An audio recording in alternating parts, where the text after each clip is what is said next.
Hello, আসসালামু আলাইকুম। Welcome back to my channel service blog. আশা করি ভালো আছেন সবাই। আমি আল্লাহর রহমতে বেশ ভালো আছি। আজকে আবার একটি নতুন ভিডিও দেখার জন্য সবাইকে আমন্ত্রণ জানাচ্ছি। একদম দুপুরবেলা রান্নাঘর থেকে ভিডিওটা স্টার্ট করলাম। বিফ ভুনা করছি আলু দিয়ে। আসলে এখন নতুন আলু দিয়ে যা রান্না করি তাই ভাল লাগে। নতুন আলুটা আসলে সবার মনে হয় শীতকালে একটা প্রিয় খাবার। আর তারপরে একটু পেজের জন্য ছবি তুলছিলাম। আর এই টেবিল ক্লথটা আমি আমার নিজের জন্য রেখেছি। আসলে সব কিছু বানাই, সেল করে ফেলি। নিজের জন্য কিছু রাখা হয় না। নিজের জন্য কিছু বানাতে গিয়ে কিন্তু বিজনেসটা স্টার্ট করেছিলাম। আজ কুশন কভার বানাবো নিজের মতো করে, নিজের কাছে ডিজাইন করে বানাতে ভালো লাগতো সবসময়। তো সেখান থেকে বানাতে গিয়ে কিন্তু নিজের জন্য আর কিছুই রাখা হয় না। সব কিছুই সেল হয়ে যায় মাশাল্লাহ। তো এই টেবিল ক্লথটা চিন্তা করলাম না আমার জন্য রাখবো। আর আমি একটু সাদা পছন্দ করি। আসলে আমার মনে হয় সবাই সাদা পছন্দ করে। এটা কিন্তু সাদা না, অফ হোয়াইটের মধ্যে একটা ব্লক প্রিন্ট করা এবং এটার মাঝখানে কিন্তু সেলফ প্রিন্ট আছে। আর সাইডে কিন্তু একটু গ্রিন এবং অরেঞ্জ দিয়ে ডিজাইন করা, এই যে সেলফ প্রিন্টটা অফ হোয়াইটের মধ্যে অফ হোয়াইট, তো খুব ভালো লাগছিল এটা আমার কাছে। তো এই জন্য চিন্তা করলাম একটু বিছাই, একটু ছবি, কিছু বিছালে তো ছবি তুলতে এমনি ভালো লাগে, তো সেটা তো আমাদের সবার কাছেই মনে হয় ভালো লাগে।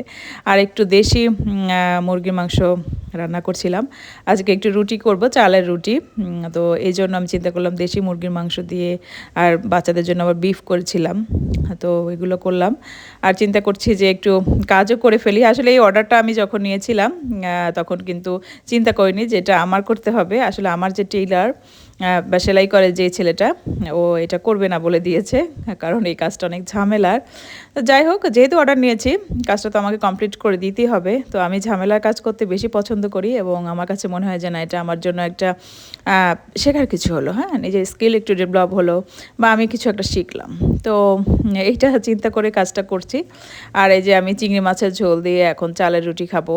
আমি কিন্তু মুরগি বা গরু এগুলো কিছুই খাইনি আমাদের কাছে, এবং আমাদের বরিশালের মানুষ যারা নারিকেল দিয়ে চালে চিংড়ি মাছের একটা ঝোল করে, এটা আমার মনে হয় বরিশালের মানুষ বা দক্ষিণাঞ্চলের মানুষ ছাড়া কেউ এই জিনিসটা বুঝবে না, এটার মজাটা আর কি। তো অনেক বেশি ভালো লাগছিল। আসলে এই খাবারগুলো সবাই মিলে খেতে ভালো লাগে। তো একা একা খাচ্ছিলাম। বাচ্চারা, আমার ভাই ছিল, আমার হাজব্যান্ড ছিল, ওরা আগেই খেয়ে ফেলছে। আমি আসলে ভাবলাম যে একটু কাজ গুছিয়ে খাবো। তো তারপরে আমি আমার ছেলের জন্য একটা ডিনার প্রিপারেশন করছি। আসলে সে এখন একটু ডায়েট করবে চিন্তা করেছে। আসলে আমার ছেলের খাবার দাবার নিয়ে আমি অনেকবার ভিডিওতে বলেছি, যারা আমার পিছনে ভিডিওগুলো দেখেছেন তারা আসলে বুঝতে পারবেন।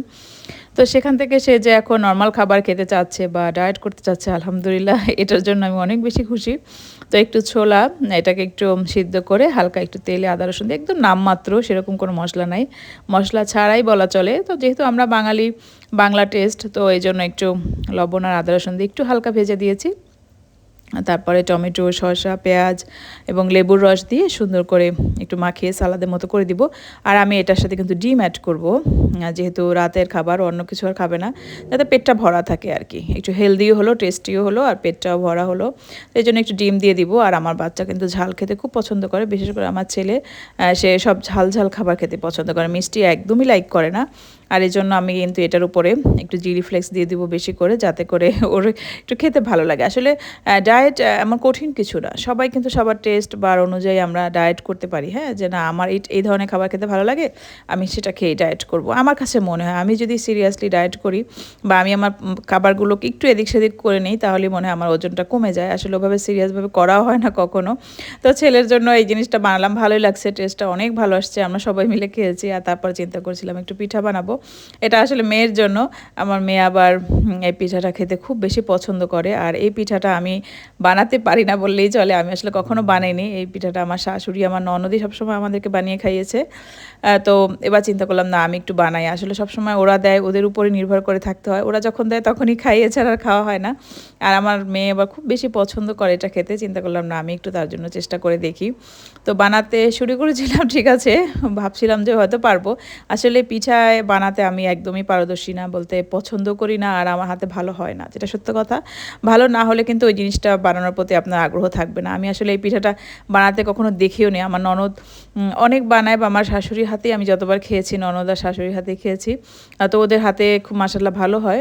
আমি আসলে মাথা থেকে আইডিয়া নিয়ে নিয়ে বের করছিলাম যে হয়তো এভাবেই করে, আমি আসলে আই ডোন্ট নো যে কীভাবে ওরা বানায়। কিন্তু পিঠাটা খেতে মাশাআল্লাহ অনেক মজা হয়, বলতে আমার মেয়ে বা আমি পছন্দ করি, বিশেষ করে আমিও প্রচুর খাই ওটা, ওরা যখন দেয়।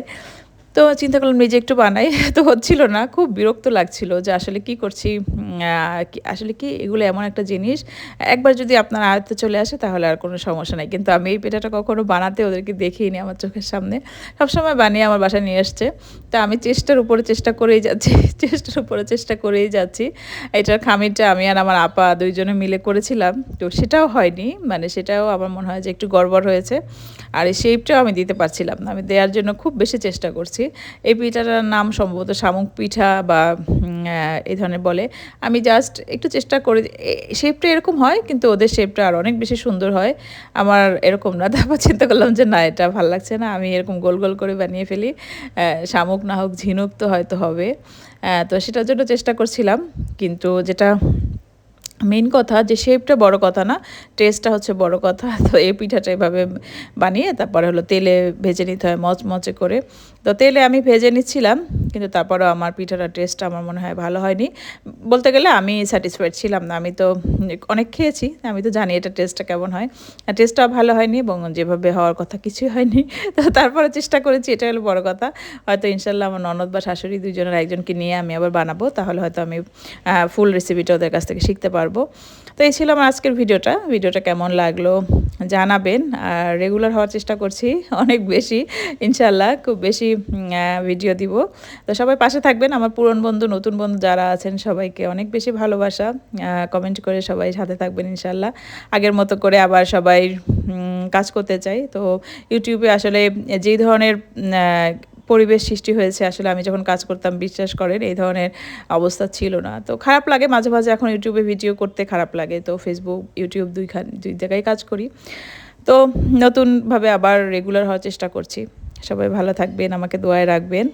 আর কি বলবো, নতুন বছরে নতুনভাবে কাজ করবো ইনশাল্লাহ। সেই পর্যন্ত সবাই ভালো থাকবেন, আবার একটা ভিডিও নিয়ে দেখা হবে। আল্লাহ হাফেজ, আসসালামু আলাইকুম।